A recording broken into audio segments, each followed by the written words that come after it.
Hello everybody, I'm Mike Gibson and this is the programme Capital Ideas Life. Today our programme is all about Russian literature. I read my first book in Russian 25 years ago and I want to say that I really love Russian classics. These books help me to better understand Russian culture and tradition. Reading books in Russian also makes me become a little bit Russian myself. So let's get started.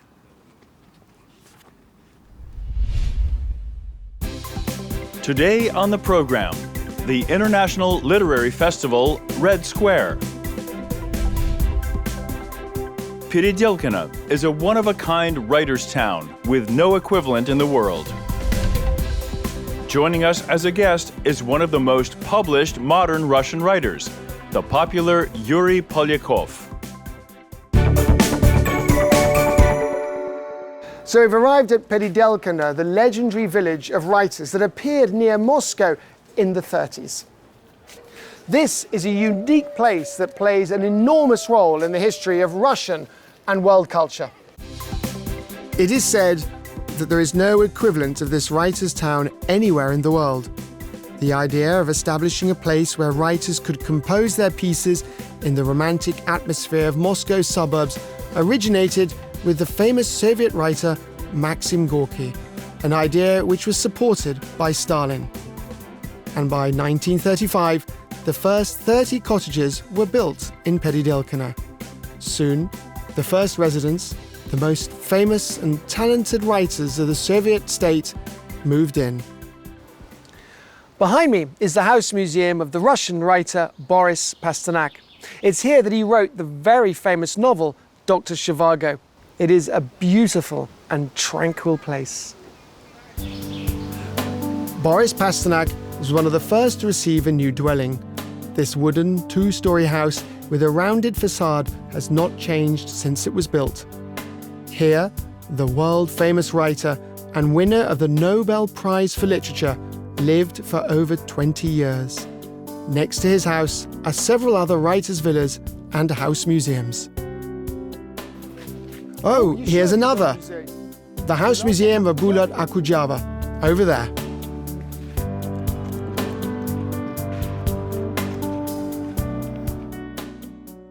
And this is the House Museum of Chukovskого. It's a very atmospheric and cozy place. I've been here many times and they always have great excursions. And as you can see, there are loads of people here. Kornei Chukovsky was the most popular and beloved Soviet children's poet. He was also a publicist, journalist, and literary critic. Kornei Chukovsky was also the most published author of children's literature in the Soviet Union and Russia. The circulation of his books amounts to millions of copies. Famous Russian writers, Blok, Mayakovsky, Solzhenitsyn, often stayed at his house. Many came especially for the annual bonfires, holidays that Chukovsky held on his plots of land behind the house. The Chukovsky bonfires are still held here every summer. We live nearby, and this is the third time we've come to the Chukovsky bonfire. Literature plays a big role in our lives. Our children are very fond of reading. We've read them books from a young age, and Chukovsky, first and foremost, is a children's author. He has very great phrasing. He has very rhythmic poems. The children love them very much. Look how many people, how many tourists, and how much traffic. In the center of the village is the House Museum of Zurab Tsereteli. Just look at how many sculptures there are. Some of them are copies and some of them are originals. And by the way, Zurab Tsereteli actually lives in this house. The site around Tsereteli's house is like a huge open-air museum. The sculptures of the famous Russian artist are everywhere. Fantastica.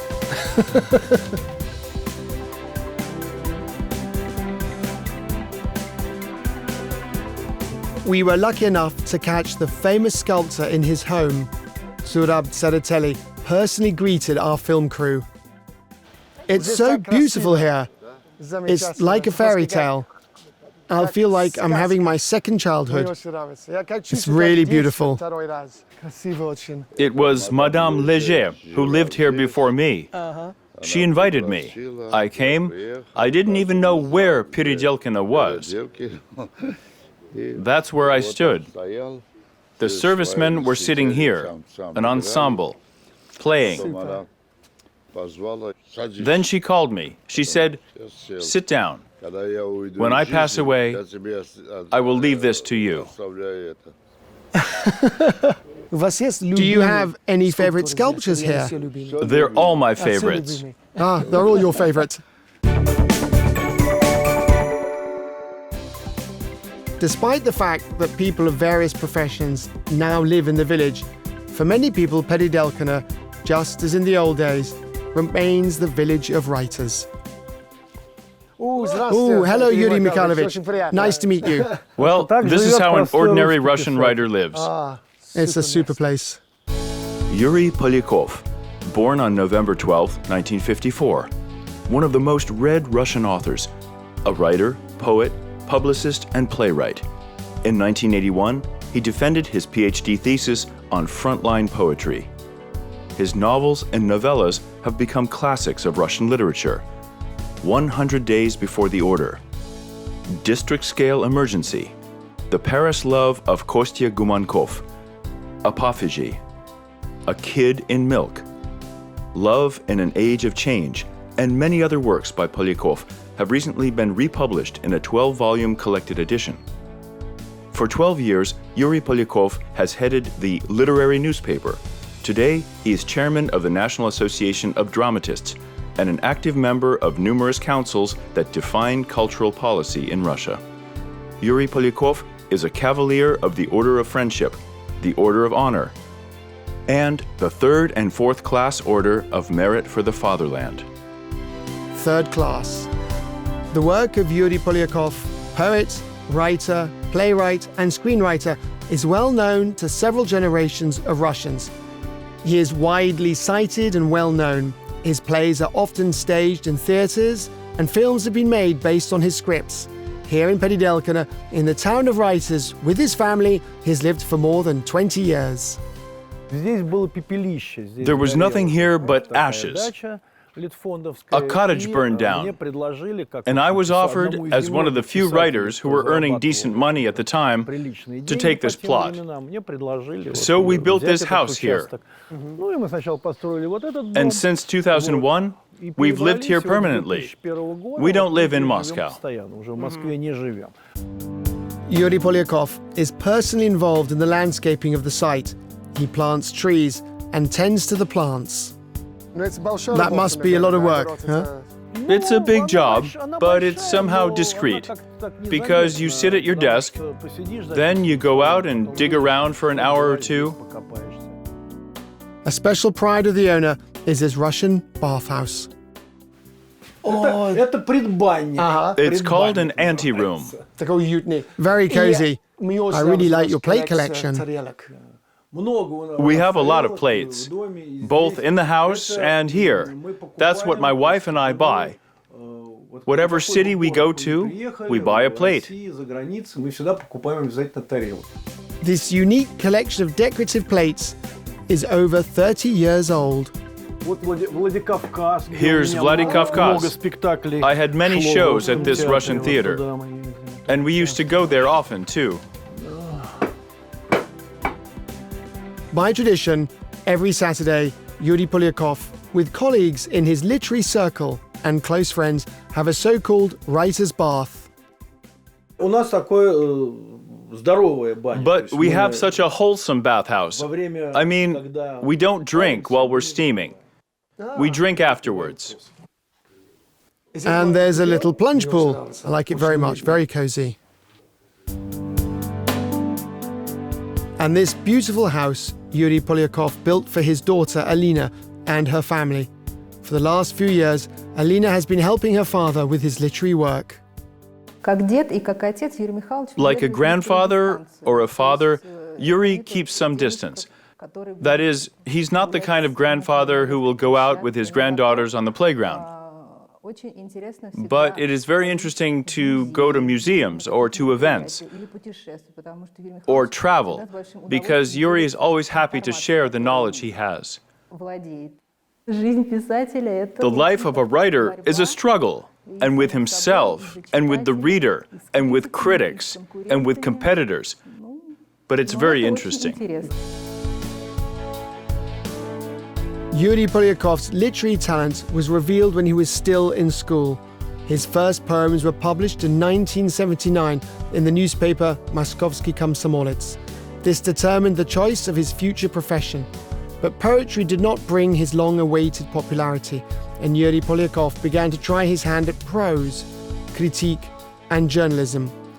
The writer's fame came from his novels 100 Days Before the Order and An Emergency at the Regional Level, written in the early 1980s, as well as his books Demagorodok, Apothegm, The Goat and the Milk, and The Mushroom Tsar.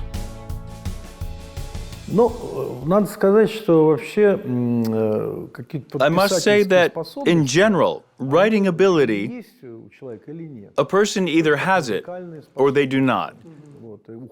Just like musical ability, like artists have a sense of color. And a writer is inspired by the life around him. But the writer believes that one should not rely only on inspiration. Good fiction is the result of long and serious work.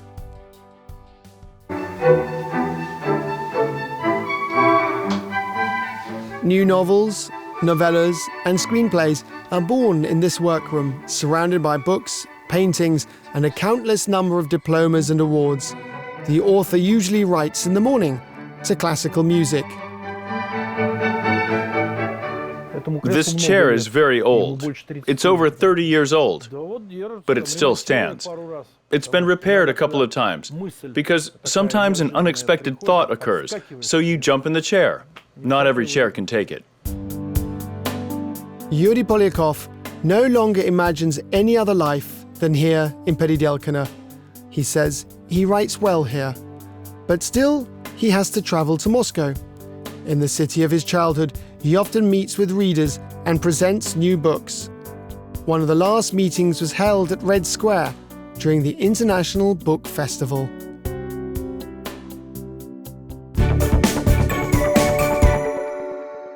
This year, the 8th Book Festival by tradition takes place in the very center of Moscow on Red Square.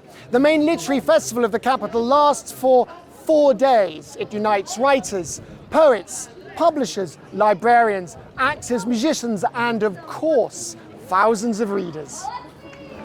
More than 100,000 books are presented here on Red Square, from classics and real literary hits to non-fiction and even comics. This is a real holiday for literary lovers, and Muscovites await the entire year to attend. Over 400 publishing houses from Moscow, St. Petersburg, and other Russian cities bring their new books of various genres with offerings for the whole family. These days, as part of the Red Square Festival, there is also a very interesting event, the Festival of National Literature. This is a unique opportunity to hear and read the written and spoken languages in Russia. In fact, a book, literature, is the connecting link that allows a person to live anywhere and not to completely break away from his or her homeland. Moscow is a multinational city. There are a great number of people who, for different reasons, came to Moscow at different times. And of course, this meeting with books, their culture, their traditions, is very important. In normal times, books of these publishing houses cannot be bought in regular stores. They simply are not there. It's difficult to order them on the internet. They are very far away, all over Russia, from Kamchatka to Kaliningrad, from Arkhangelsk to Grozny and Makhachkala. During the festival, Red Square becomes the center of social, cultural, and public life of the Russian capital. Here you can meet famous writers, poets, artists, musicians, and even athletes. But at the head of everything, of course, are the books. Today, we see the festival taking place in Red Square, in the center of Moscow. And this refutes the popular opinion that people in Russia have lost interest in books. A person's entire life is a literary journey based on certain values. And the state should be a guide in this system. The state should form a powerful system as a guide for literature. One must walk through literature as if it were Red Square, as if it were the foundation, because the fate of man and the fate of the country largely depends on the path we choose in literature. This year, as always, there's a very rich program here. Guests of the festival can visit 13 thematic sites that work simultaneously. So we've now come to the section of art literature. It's here that Yuri Mikhailovich is presenting his new book, How I Was. It is, of course, a great joy for a writer to present his book to his readers. It's always in Red Square in a particularly spiritually uplifting way. How I Was, or the collection Vicious Memoirs, are the author's recollections of the events of his life. Vivid sketches of the life in the creative environment and political Olympus, written by a witty man who does not forget anything, who, moreover, is a virtuoso with the written word. It's very interesting. When I look at the content, I want to read this book immediately. Critics refer to me as an ironic, grotesque author. Irony, can that be humor? Yes, in fact, I learned a lot from English writers, from Wilde, from Bernard Shaw, that kind of subtlety. In that sense, I was influenced by English literature. After the book presentation, the writer was presented with the Terra Incognita Award. This award is traditionally given to authors of art, multimedia, and literature projects. The Red Square Festival traditionally ends on June the 6th, the birthday of the great Russian poet Alexander Pushkin. In Moscow and across Russia, it is celebrated as the Day of Russian Language. Moscow is rightly considered the literary capital of Russia. Pushkin, Griboyedov, Lermontov were all born here. Chekhov, Gorky, Yesenin lived and worked here as well. It is no wonder that in Moscow there are so many clubs of literature lovers and, of course, bookstores. One of the most popular places here on Novi Arbat is the Moscow House of Books. It opened in 1967, and 55 years later, it still maintains its relevance.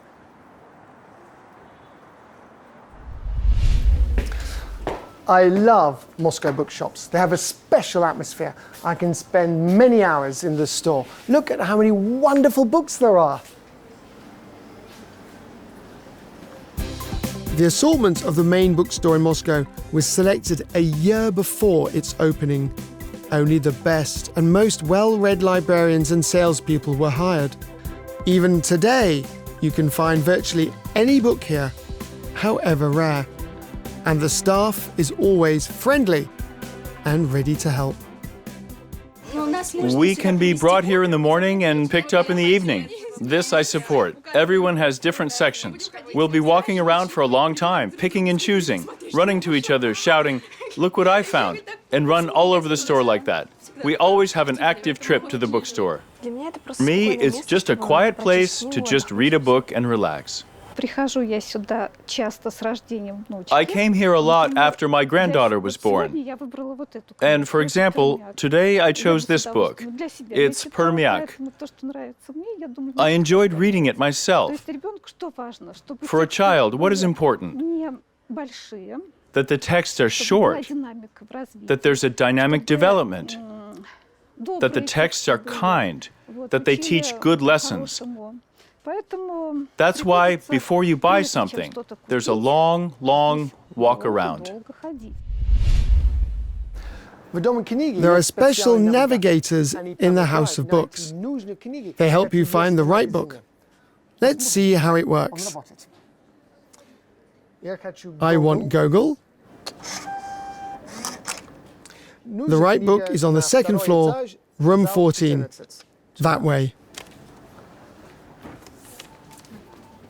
Okay, 14, 37. That's around here somewhere. Found it. Gogol, Dead Souls. That easy.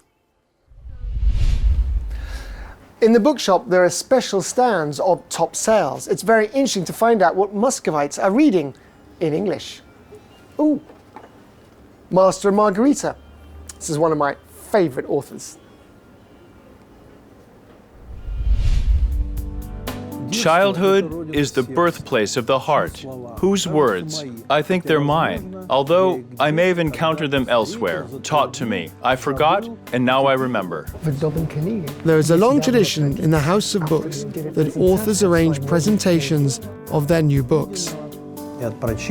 Sometimes, out of interest, I read various award-winning books. I come across essays about my childhood in the Soviet Union. Yuri Polyakov is a frequent and welcome guest at the Moscow House of Books. For me, Yuri Polyakov is the author of my youth. The first adult book I had was called Recited. Well, it was stolen. It was The Paris Love of Kostya Gumankov by Yuri Polyakov. I gave it to him to read. I didn't get it back. It was the first non-children's book, and it was taken from me like that. Whether or not a writer is relevant can also be determined by how often you quote him in your everyday speech. I quote Polyakov. Our customers love Yuri Polyakov. They love to read him. They're interested in when the next book will be released. So Polyakov is in great demand here. This is a new design. They just began republishing the novel with this new design. And that's old, and why did they change it? That's interesting. The novel The Gypsy Trumpeter came out in parts. The first part had Marilyn Monroe on the cover. The second part, Elvis Presley. The third, Fantomas. When a cover is so stylish, so fanciful, the eye is drawn to it. The experienced reader first looks at the cover, then he looks at the synopsis. Then the experienced reader opens the first page. If he reads it without disgust, he can buy the book.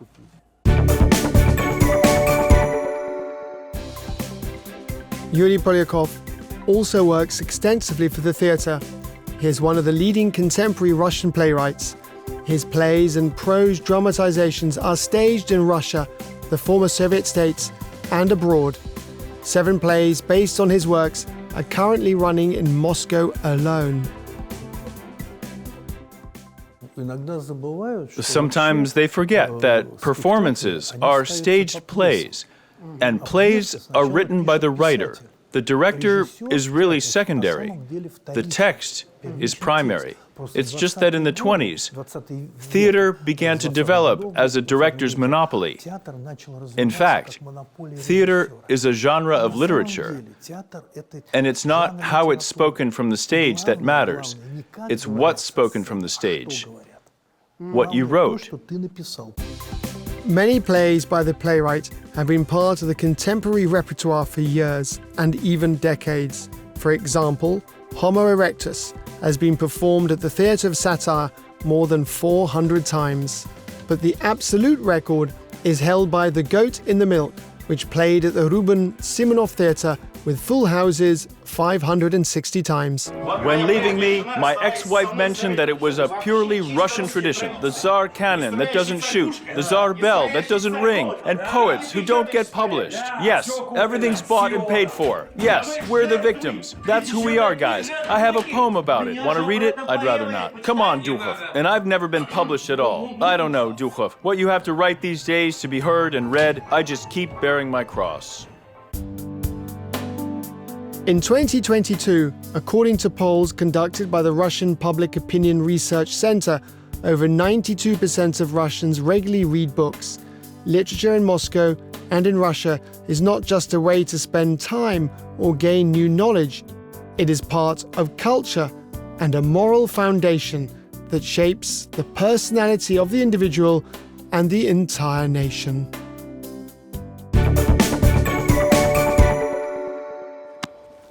Read Russian classics. Read Russian literature. This is the program Capital Ideas Life, and I'm its host, Michael Gibson. See you in the next program. Пока.